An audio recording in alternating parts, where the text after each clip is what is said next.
Now that's significant. The Market Research Podcast. Hi everyone, thanks for joining us on this latest episode of Now That's Significant, a market research podcast. This is your host, Michael Howard, the Head of Marketing at Infotools.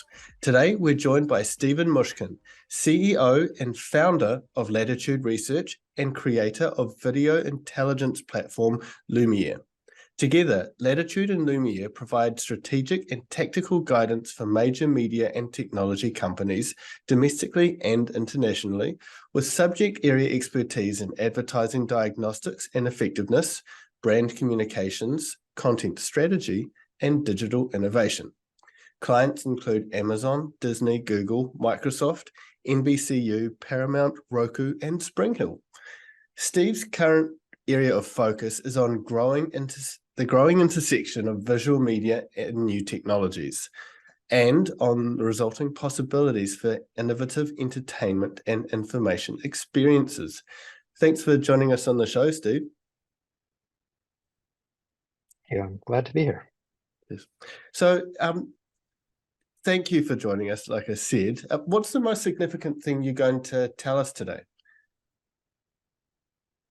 I'm going to tell you all sorts of significant things about the increasing importance of video in our work in the media landscape, as I think everybody's aware of by now, and probably taking that a little farther about the interesting new types of experiences in video, in particular video experiences that are being enabled by, of course, digital environments generally, and also by AI.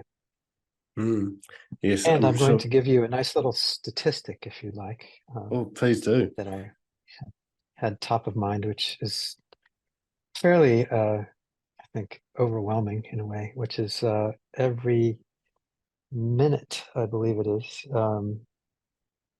Yes, actually, it's hard to sort of fathom this, but every minute, approximately 700,000 hours of YouTube videos are being watched. So that's, comparing minutes to hours sounds funny, but there's and that's only YouTube, obviously. There's other platforms. But when you think about what's happening in the world with 700,000 hours of YouTube videos being watched, interacted with, etc., every minute of the day, in total aggregate around the world, it tells you the extent and reach and power of this medium. It's mind-boggling, isn't it? And if you multiply the minutes out, then you're getting obviously millions and millions of hours per day. So that's one of the reasons we're in this, is that it's central to all sorts of marketing, content, and obviously people's web experiences. Of course. So looking forward to this conversation. So it's definitely an important topic, especially as consumers are consuming more and more, as you've just said. Can you tell us a little bit more why you feel this is a really central, valid discussion that we should be having right now and topic? Around video in particular? That's right, yes. Yeah. So, as I just said, obviously, it's in many ways the primary medium at this point.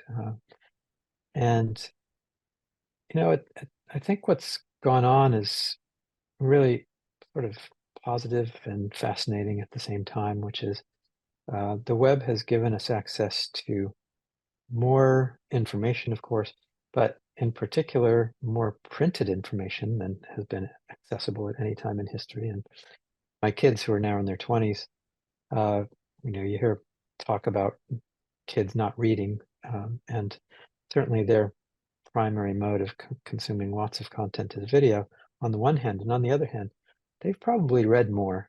I grew up in a reading culture.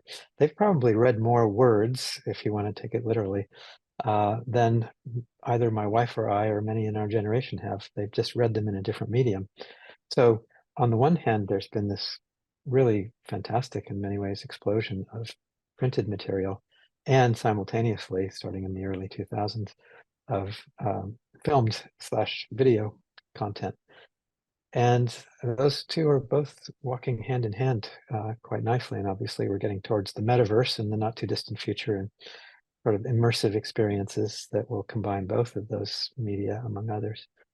But to the video point, I think what's appealing, if you will, is that it's fairly easy for almost anybody to create content, to create high quality content, to distribute it to as many people who it's interesting to, and to do so in increasingly technologically savvy ways, including the relationship between new forms of AI and video content itself, and the kinds of things that enables, which we'll get into later, I'm sure. So if just taking a step back for a moment, when we think of video now, we think of sitting down, watching something on our phone or TV. We had glimpses of what it could be with 3D TVs and movies, etc. But what do you feel, like what is video and where is it moving to? What's the possibilities that that you're seeing? Yeah, good. That's a great question. I think I would put it into two categories. The first is various forms of interactivity with video, is where we have been going for the past decade, and certainly part of what our software is about, our application.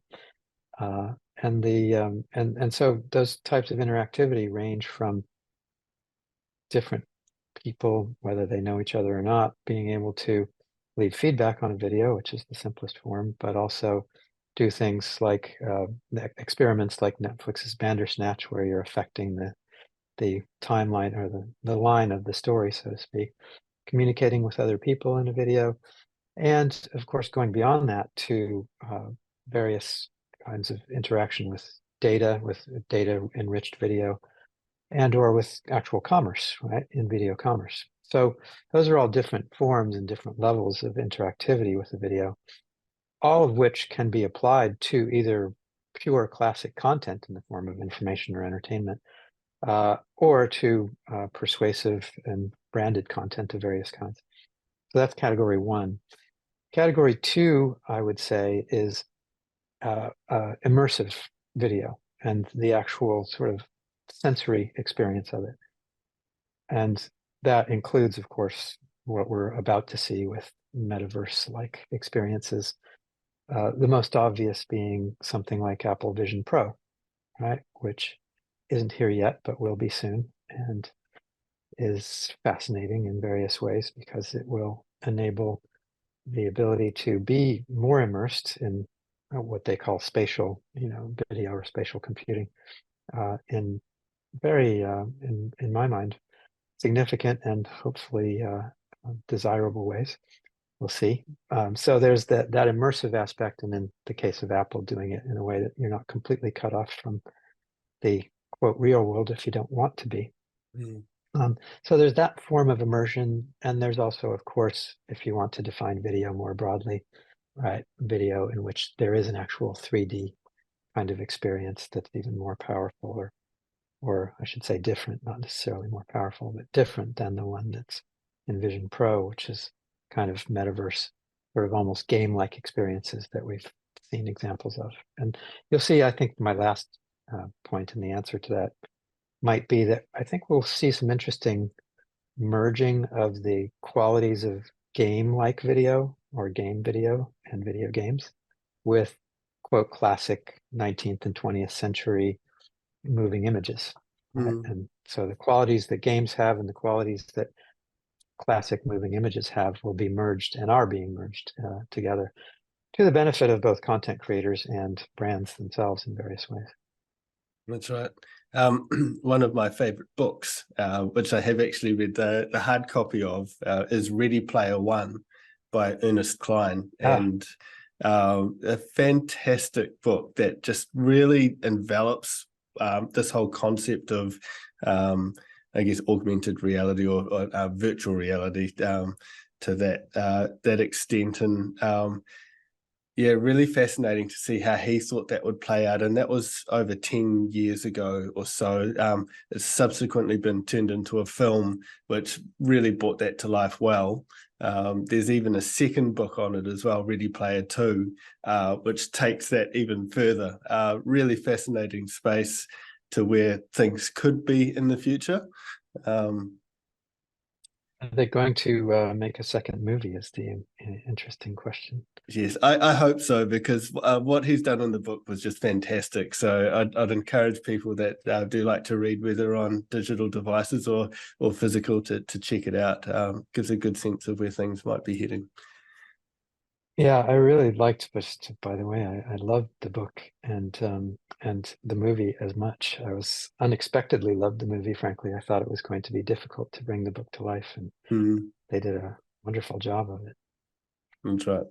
So, just coming back to video, the future of video, how does Latitude research and Lumiere fit into all of this? So in two ways.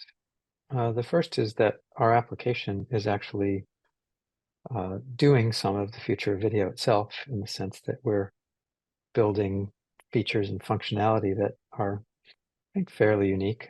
We've got conversations as a feedback mechanism. So we've placed conversational AI into our application so that when viewers are watching, they can speak with our AI and be spoken back to and give feedback that's iterative in its format, and iterative loops and probes. So in classic insights, audience insights, the RAI can probe in the way that an interviewer historically has done, and we don't let it probe ad infinitum, but we have usually a couple of follow-up questions whenever someone leaves a comment or other kinds of feedback in the application. And the second part of my answer is that the insights and concepts and ideas and opportunities that we learn about in our work and in our studies are then obviously create knowledge for our clients about the ways that they might innovate. And so we're using innovative software to help our clients innovate in their content and in their branded content of various kinds, and advertising, of course. So I hope that covers the Yeah, it sounds like reason. There's a lot of qualitative components, I guess, to what you're doing as well. But then being a huge data driven piece as well, I imagine there's some quantitative aspects to it as well. Yes, and so the idea from the beginning has been to combine those two, and there's both qualitative and quantitative feedback in Lumiere and with our projects that we do with our clients. And simultaneously, we do what I guess one might call quantitative analytics of the video itself. So we're not only doing the obvious things like breaking down the scenes, but we're able to increasingly, as the AI gets better and better and video analytics continue to improve, and have made some major breakthroughs this year, and will do so early next year as well. The capabilities that we have based on the very sophisticated AI that other people are developing that we can incorporate into the software allow us to break down the video in more granular ways, so we can identify when characters are on screen, when different elements are on screen. Even we can use the transcripts to identify content within the video, map that to audience reactions. So the combination of using AI for the video analytics and being able to have granular feedback is, I think, going to be increasingly powerful in Lumiere, our application, as well as elsewhere. It's easy to extrapolate this onto social media, and I think, among others, Instagram, Facebook, and YouTube are starting to take deeper granularity on video analytics and tie it to the success of advertising on their platforms, as well as the success of and reactions to various kinds of content. Mm. And it'd be really interesting as well when it gets followed through a little bit. So, say an organization has a video up on social and someone reports it.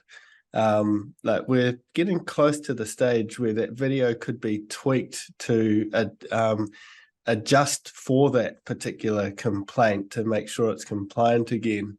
The interesting space that we're moving. Well, I absolutely agree. And I think what you say, Michael, actually ties into something even bigger, which that is one example, which is that we're getting to the place where video itself is a more fluid medium and it's more adaptive, right? And so we've seen this in all sorts of aspects of the web, but traditionally and historically, when a video is produced, it's filmed, it's done, and it's placed on the web. Now we're getting to a point where there's significant adaptivity and agility in all sorts of content, and increasingly in video content in a way that just wasn't possible a few years ago. So it's a really interesting trend, both in terms of sort of if there's a problem with content, or whether there's something that's actually an opportunity to have the content become adaptive in relation to what different viewers are asking, seeing, and their behavior, of course. I mean, one example is, say you've put up a video on YouTube and you just need to make the smallest tweak to it. At the moment, you have to just delete and pull that video and then replace it with a whole brand new one, and then you lose your analytics, your history, etc. on that as well. So we're stuck in that the in between phase at the moment. Yeah, absolutely. And you can see, I know on various meta platforms that they're doing, at least with advertising, doing things where they're changing essentially on the fly, changing ads depending on all sorts of variables. So and changing which ad is showing on the fly, or changing something that's actually happening in the ad. And that's a little more complicated and sophisticated, but we're just on the cusp of seeing increasing fluidity and adaptivity in the videos themselves. And how do you see Lumiere helping to contribute to that fluidity? So, I've thought about this in terms of the production cycle. And historically, and I grew up in the 20th century, and a lot of classic testing of pilots and movies and other series and advertisements was done in a way that the cycle, the production cycle, as well as the testing cycle, were much longer. So classically, you'd make a first, 30-minute or however long, 22-minute version of a half-hour show with 8 minutes of ads. That 22-minute version would then be tested. It would be edited. It would be tested again, possibly, and there would be some sort of decision to purchase and go ahead with the 6-episode, for instance, 6-episode commitment, or however long the commitment was. And now what we're seeing is, because production is faster, more agile, and so on, we're also seeing that the testing workflow is much faster. And so, to get directly to the answer to your question, what we are doing in Lumiere is allowing for very rapid audience insights. You can basically get a study up and running in, I wouldn't call it minutes, but certainly close to that, depending on how sophisticated and complicated one wants to be in the study, but quickly, right? Very quickly, certainly within hours, and get the results in real time. So you don't have to wait. The results are flowing out, the data is flowing out into the dashboard in real time. And because of that, we're in the tight timeline flow with production cycles. So everything can cycle through more quickly. And so, we're sort of becoming, almost by the nature of the beast, we're becoming part of that rapid iteration that's happening in, for better or worse. It's not always good, but I think in many ways it is. We're becoming part of that rapid iteration and able to help brands with their content, or producers with their content, producers of narrative and information content. We're able to help them change more rapidly, get insights more rapidly, develop their strategy more rapidly, and of course, adjust their content more rapidly. That all sounds really fascinating. Thanks for sharing. So I'd love to bring Lumiere to life for our listeners. Can you give us some real world examples of how it works? Sure. I'll give you a variety, and starting with some work we've done with Yellowstone for Paramount / Paramount Plus. Yellowstone and its prequels and sequels. There's I think a sequel coming. There's two prequels, 1883 and 1923. We've worked on the entire story world of Yellowstone, including those two shows and one or two to come, around very granular testing and insights regarding how they promote and market the show.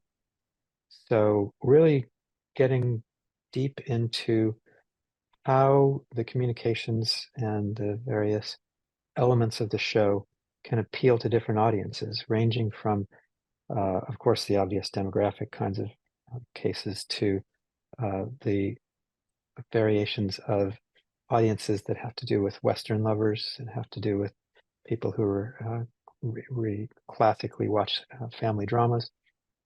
And in all the different sort of filters and slices of the audience, understand what specific aspects of the show and promotion of the show, whether it's in key art, images of the show, or whether it's in the promos and trailers themselves, get at what is driving interest or could drive interest in Yellowstone.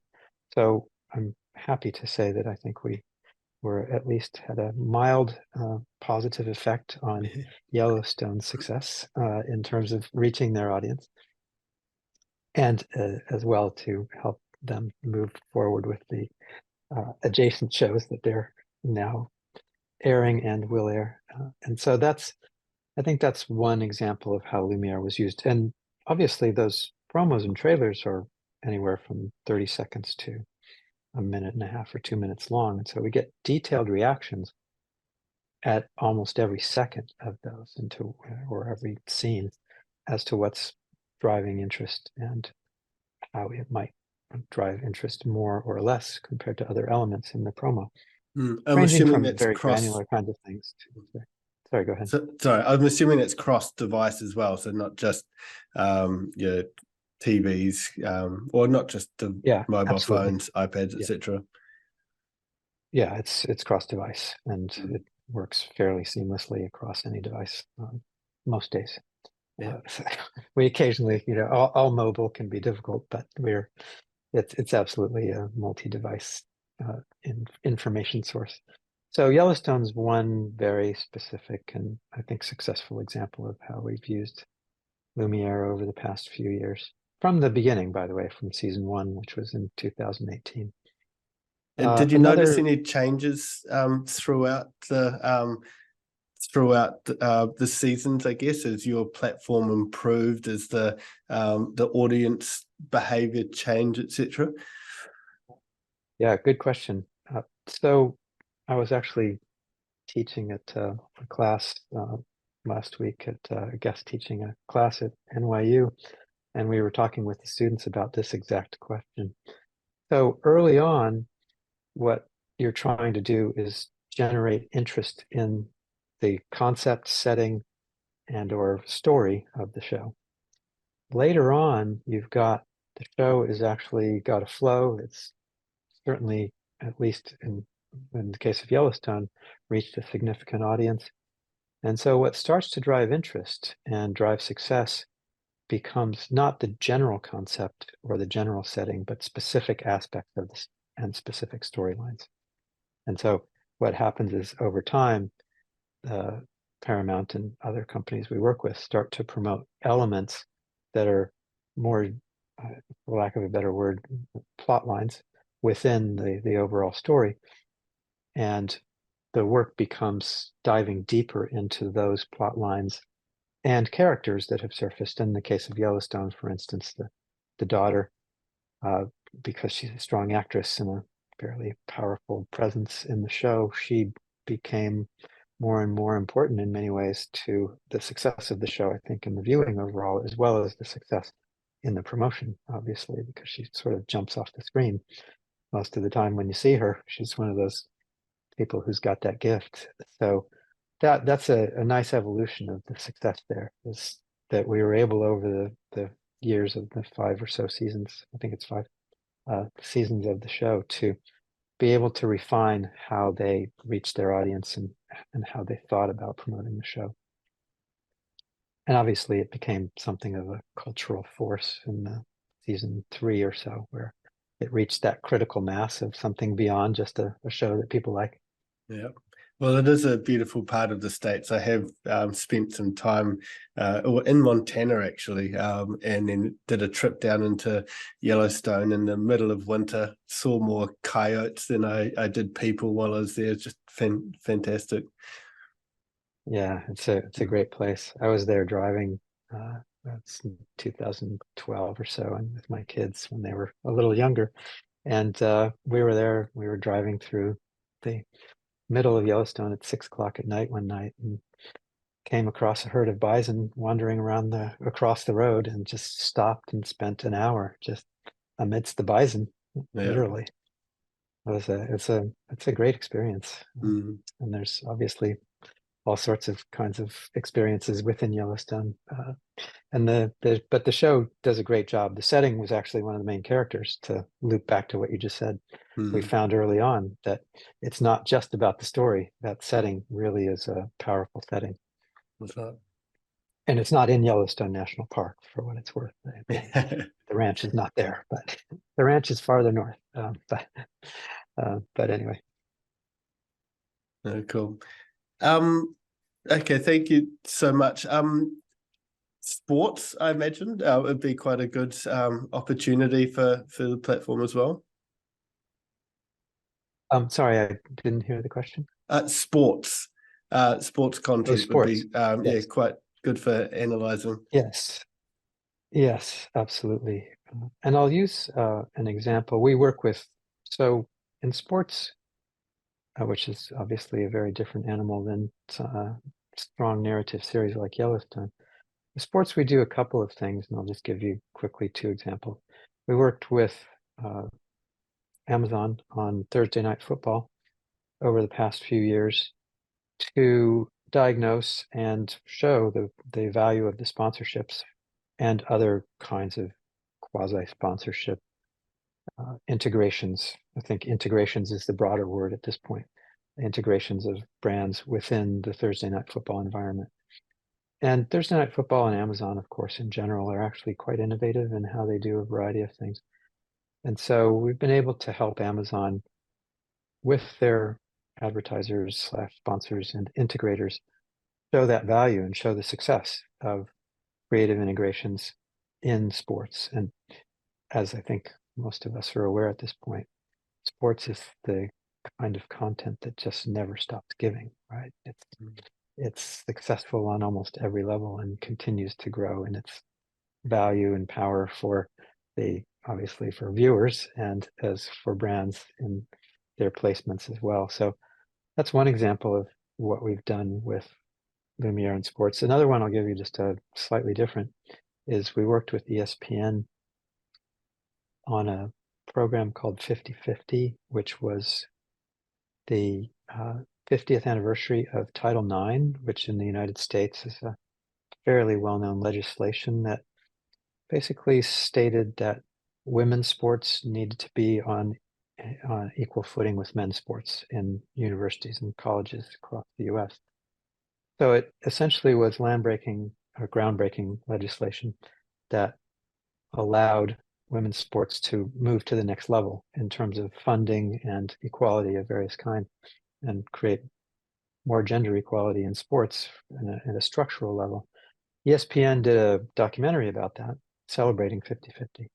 And Champion, who's a clothing brand, fairly sizable and successful clothing brand, sports oriented, of course, was integrated into that documentary and the related digital materials around it. And we did some work with them to understand the success of the integration and the branding in various ways. And it was very clear that Champion's association with both a quality show, as it was a good show, and Champion's association with all of the positive messages in the show had a very strong lift for their brand, not only in terms of the obvious awareness, which is the first metric to understand, but well beyond that into brand perceptions, positive brand perceptions, association of Champion with diversity, with women's equality, with positive messages about sports, etc.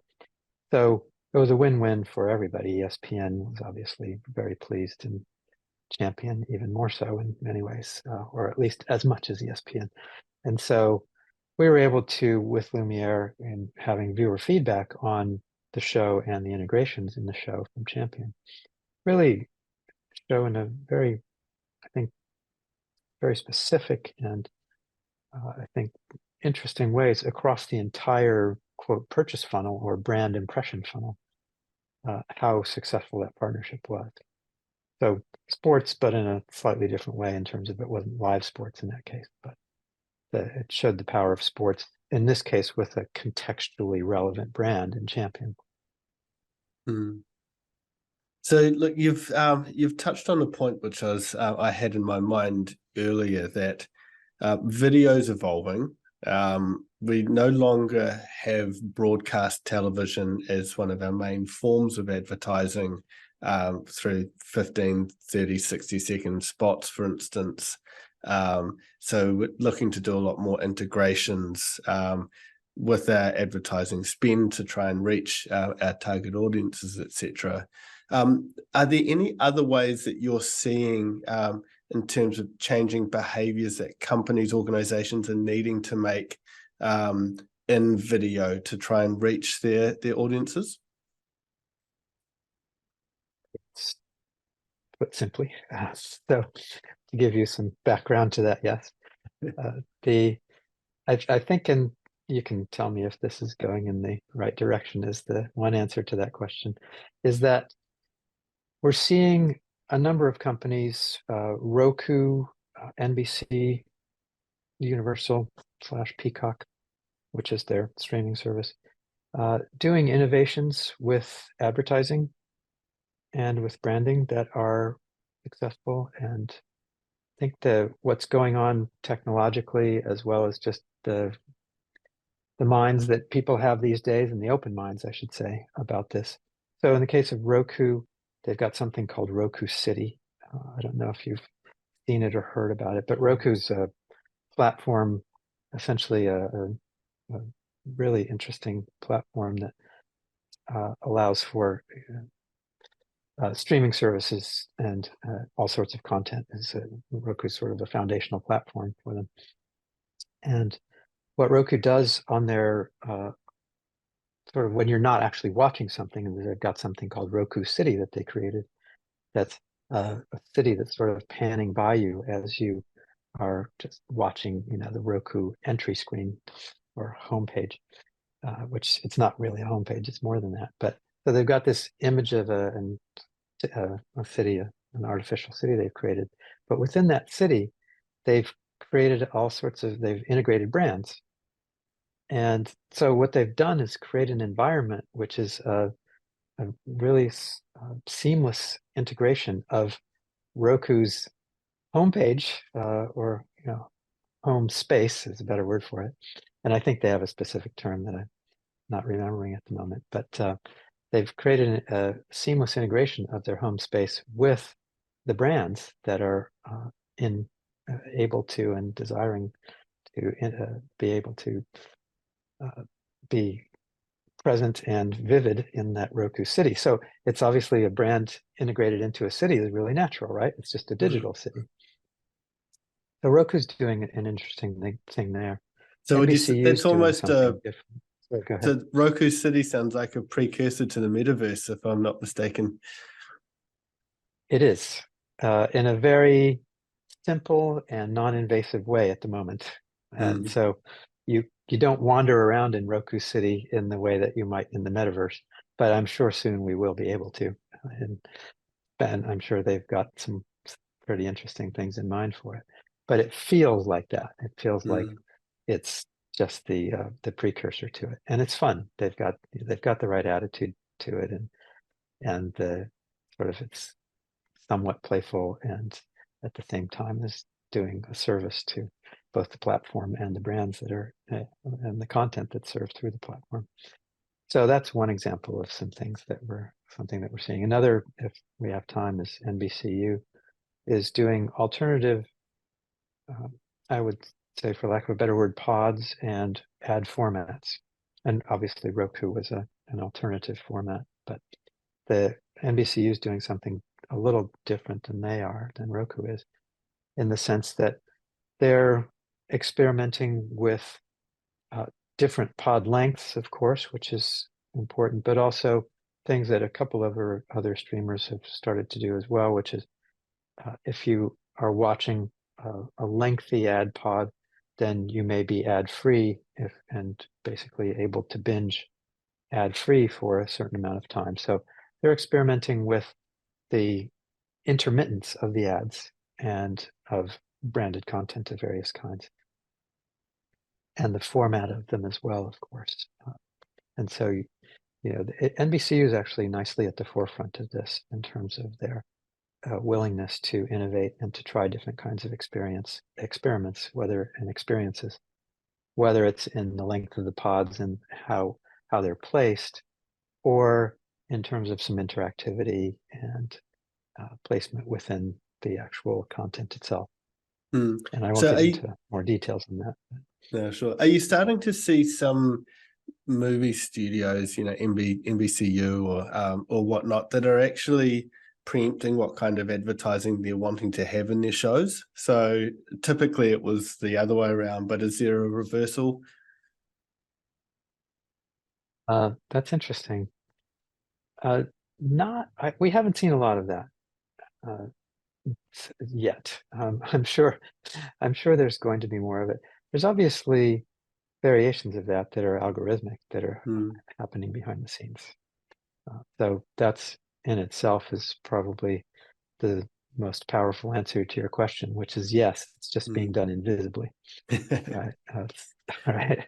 And in many ways, in a good way, right? I mean, I think it's a very positive thing that we're able to they are able to do this in ways that are tailored to me and yet invisible to me, in the same way that it happens on any streaming service, where it's personalized to me as I continue to watch, and it adapts to me.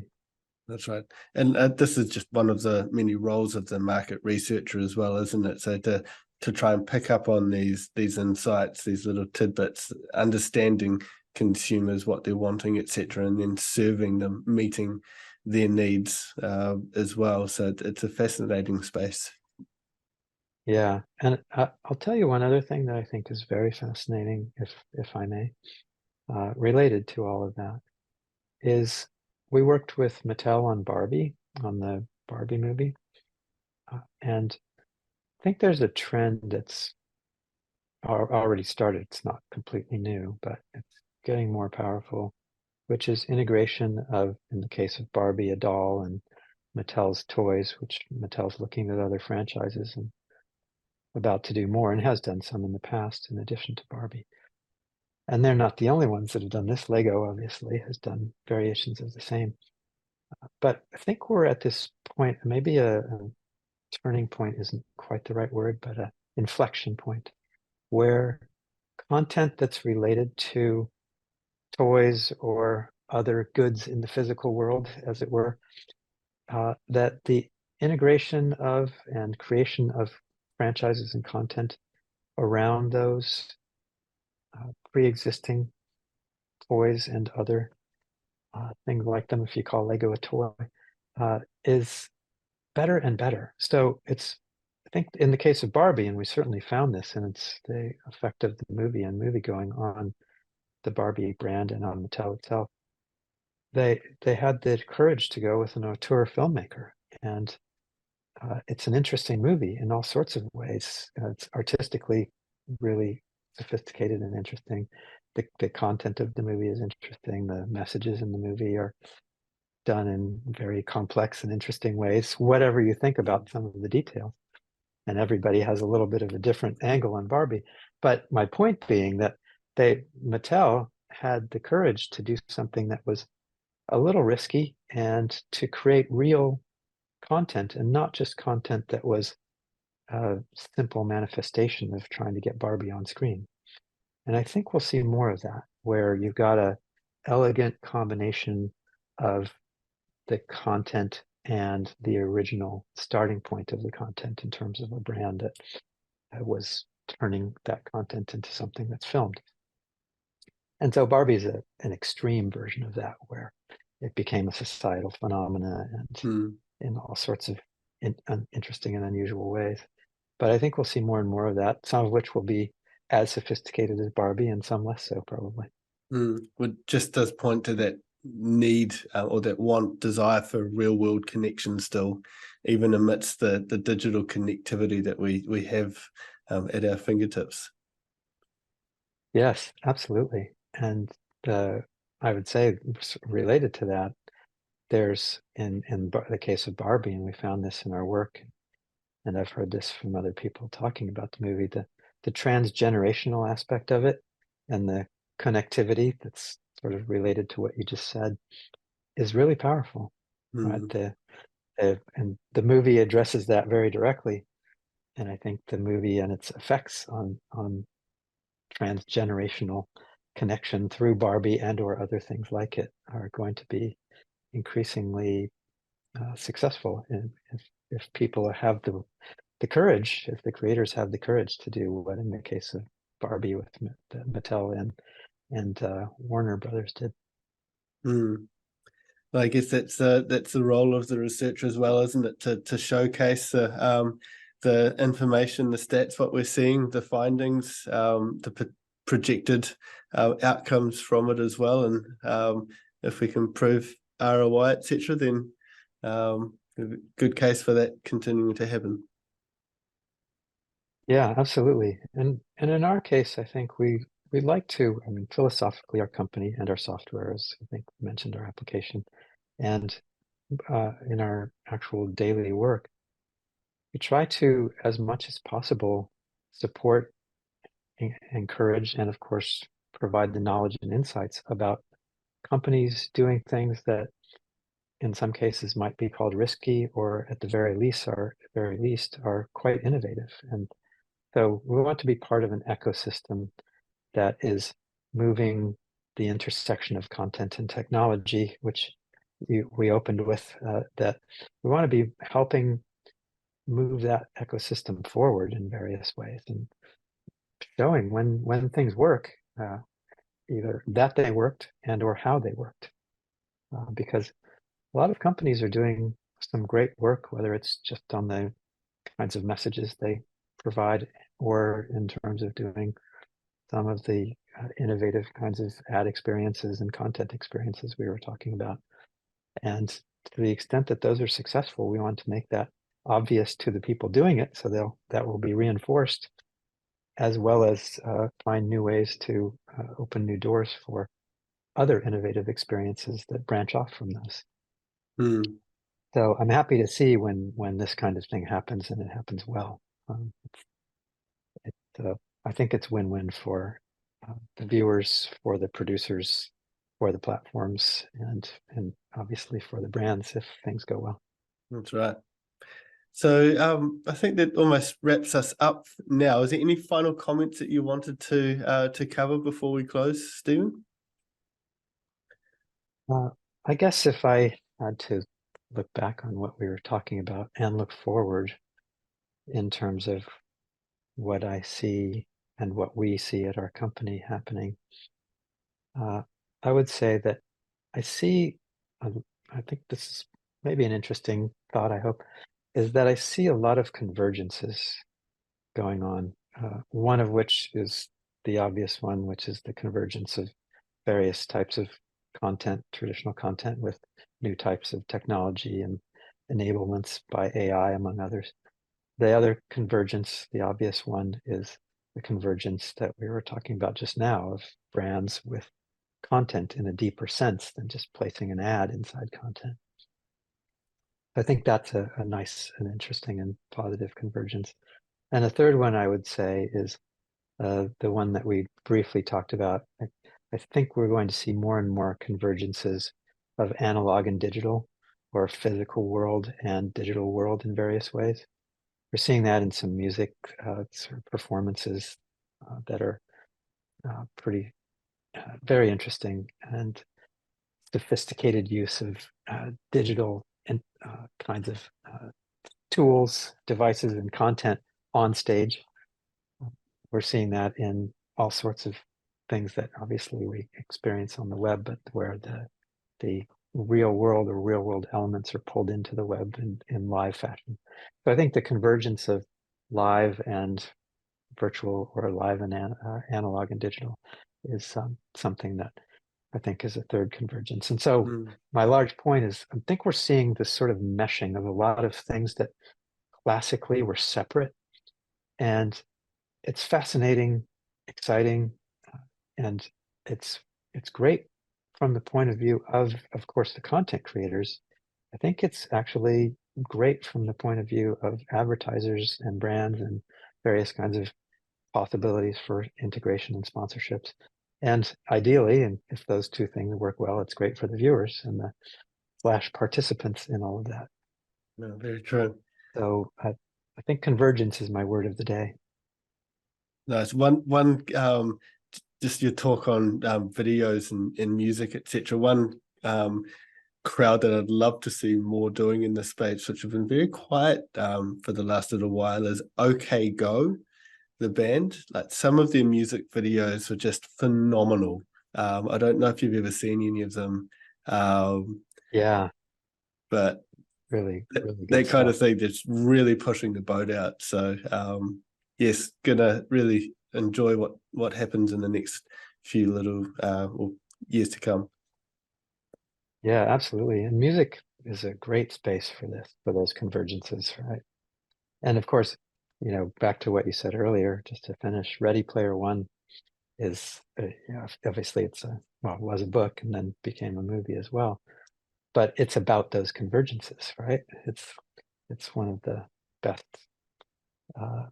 pieces of literature so far, so to speak, that's sort of talked about that. But whether it's that type or whether it's in music, I think there's all sorts of possibilities, and they're just going to grow. The ways that we can do these things and converge is going to be increasingly expansive. And I think the experiences, it's back to my point at the very beginning, the types of experiences we have are just going to get more complicated or complex in a positive way, and more varied. And that's probably good. Some of them will like more and less, but everybody will have more and more choice. Yeah, for sure. Okay, well, thank you so much for joining us on the show today, Steven. Thank you. It's been a pleasure, Michael. Really appreciated your what you've shared and what you're doing with Lumiere. It's fascinating. So keep up that, and looking forward to seeing what else comes out of you and the team there too. Excellent. Thank you. And for the listeners out there, if you have liked what you've heard today, feel free to share this with someone else who might also like. Subscribe to the podcast as well. Would always be appreciative of that. And until next time, I guess, thanks for listening to Now That's Significant.